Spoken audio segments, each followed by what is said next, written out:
Janine, gaya-gaya nga ba kay Kim Chiu? Sexiest woman alive, kinontra ng mga bashers.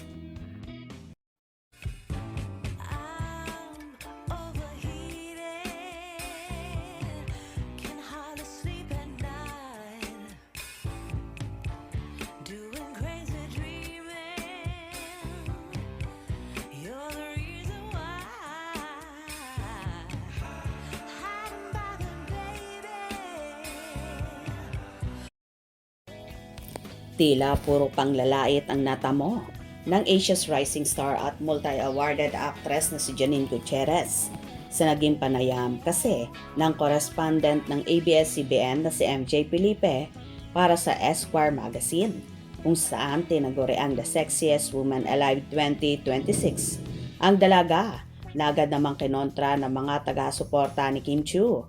Ayon kasi sa naging katanungan ni MJ Felipe sa actress kung anong reaksyon niya sa naging pambabastos na ginawa ni Congressman Bong Suntay sa TV host actress at kapamilya star na si Ann Curtis. Ayon kay Janine, nandiri siya at nagalit sa naging pagnanasa ni Suntay kay Ann. Sa naturang video na yon, makikita kasi na medyo chubby si Janine, kaya naman agad-agad itong pinutakti ng mga bashers at followers ni Chinita Princess. Nakakagalit. Sobrang nakakagalit. Kadiri for that to be even said out loud anywhere, more so to be said.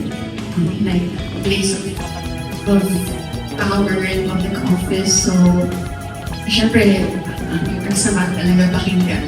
And hopefully it serves also as a Narito naman ang samot-saring reaksyon ng mga fanay.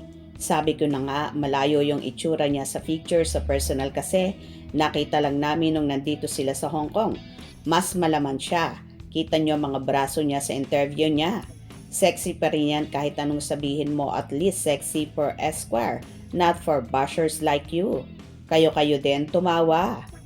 Siyempre, matagal nang nakunan yan siguro kaya payat pa, posible ding may editing, lahat naman ang mga cover nag-e-edit.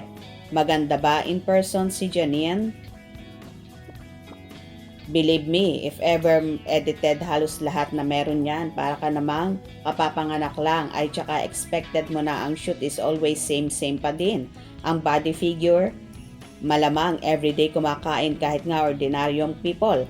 Kaya nga meron silang fitness nag-gym para back to maintain sexy and healthy. Pero sa mga person na walang ipang gym, kaya nga minsan tumataba, di ba? Kaya yun naman, wake up, parang di mo naman knows when it comes to showbiz. Pwede ngang magmukhang laging fresh kahit haggard. Edited, filter, ikaw talaga, kayo talaga. Kita mo ang braso niya, walang edit yan sa interview niya.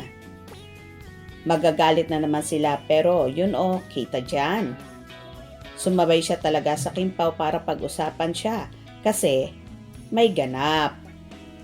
Ayan na naman kayo, ang mahirap sa inyo, nangingialam kayo sa mga ganap ni Janine.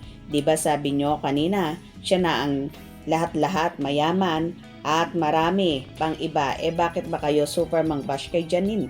Hindi nga kami sumasali dyan kay Kim Nyo Merong Instagram, sabihin yan, lagi nyong pinapanood at tinitingnan nyo ang ganap ni Idol, inggit pikit. Wala kaming pake, idol lang namin, doon kayo sa idol nyo. Patunayan nyo na mga rebolto. Ha ha ha ha. Pag inggit pikit, palagi nyo sinisingit Kimpaw nyo. Kala nyo ba? Bakit sila at kayo sumasawsaw? Wow, isa pa to, may hawak ng paa mo kaya buka ka at rito kay ang idol mo. True. She looks matured anyway, 36 naman siya talaga. Need ng mag-asawa, not getting younger, matanda na rin si Echo kaya mukha na silang magkaedad. Parang matured tingnan si Janine na naging boyfriend si Echo. Parang humahabol na siya sa age ni Echo. Idol, parang ang layo sa photo natin sana inalis ang takip sa katawan. Diyan sa photo para masabing sexy, yes. Kaya tayo nababash, edit na naman. Ang ganda ng braso.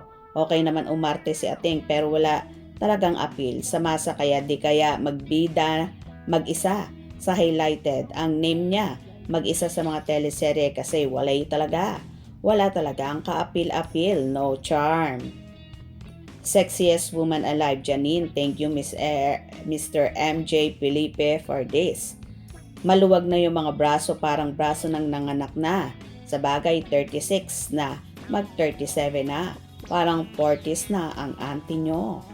Edit is life. Taba niya, edit lang pala mga picture niya. Huwag niyo sabihing edit naman yung mga picture niya para sabihing sexy siya.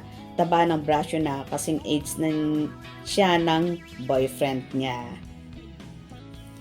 O diba, kaloka na lang at kung ano-ano na lang na panglalait ang natanggap ni Janine at gaya-gaya nga ba kay Kim Chiu. Kayo na ang bahalang humusga. Hope you enjoyed. Please subscribe for more info.